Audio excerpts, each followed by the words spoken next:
Bonjour chers CE2, nous terminons aujourd'hui nos leçons sur les fractions. Et aujourd'hui nous allons voir comment comparer des fractions qui n'ont pas le même dénominateur. Alors, nous avions vu dans les vidéos précédentes que quand les fractions avaient le même dénominateur, c'était facile, je regardais le numérateur et je savais quelle était la plus petite ou la plus grande. A l'inverse, s'il y avait le même numérateur, il me suffisait de regarder le dénominateur et c'est lui qui me disait quelles étaient les fractions plus petites ou plus grandes. Mais si jamais je n'ai pas le même dénominateur et que je n'ai pas le même numérateur, dans ce cas-là, comment est-ce que je fais pour les comparer? Eh bien, j'ai deux choix possibles, il y a deux cas possibles. Dans tous les cas, il faut que je trouve des fractions équivalentes qui auront toutes le même dénominateur. Ça va être mon objectif. Je vous rappelle, les fractions équivalentes, ce sont des fractions qui ont la même valeur. Donc je change le numérateur et le dénominateur, mais je ne change pas la valeur de la fraction. Alors, premier cas possible. Eh bien, j'ai deux fractions à comparer et je peux simplifier une des deux fractions. C'est le cas pour 8 douzièmes et 2 sixièmes. Je mets le matériel ici. Ici, j'ai 8 douzièmes et là, j'ai 2 sixièmes.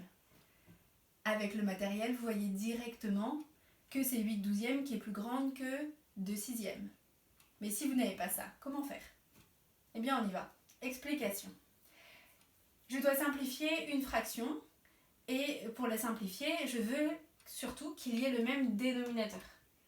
Eh bien, c'est facile. Je remarque que 12 est dans la table de 2. D'accord? Et qu'il y a un lien avec le 6.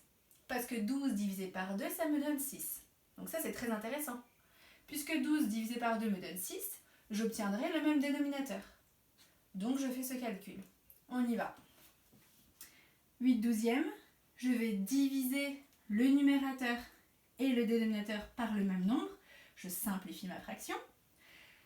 8 divisé par 2, ça me donne 4. Et 12 divisé par 2, ça me donne 6. J'obtiens donc 4 sixièmes. J'ai le même dénominateur. D'accord? Donc 8 douzièmes, vous venez de calculer que la fraction équivalente c'est 4 sixièmes. Maintenant, vous pouvez les comparer sans problème puisqu'elles ont le même dénominateur. Vous voyez bien que 4 sixièmes est supérieur à 2 sixièmes. Ça va? Donc premier cas, je peux simplifier une des deux fractions pour avoir le même dénominateur. Deuxième cas. Deuxième cas, je ne peux pas simplifier les fractions.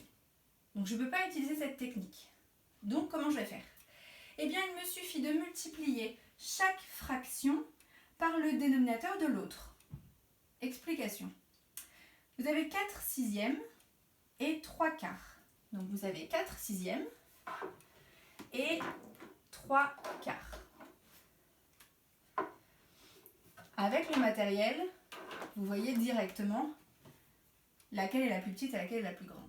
D'accord? Mais faisons la petite démonstration. Je dois les mettre sur le même dénominateur. Il faut absolument qu'elles aient le même dénominateur pour les comparer. Comment je vais faire? Eh bien, je prends ma première fraction et je multiplie le numérateur et le dénominateur par le dénominateur de l'autre.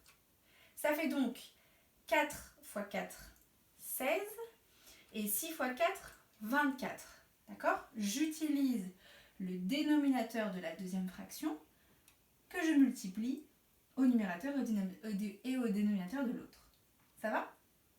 J'obtiens donc une fraction équivalente, mais avec des nombres beaucoup plus grands. Mais c'est la même chose. D'accord? Puisque j'ai fait la technique de multiplier par le même nombre. Ici, je prends la deuxième fraction et je vais multiplier le numérateur et le dénominateur par le dénominateur de la première.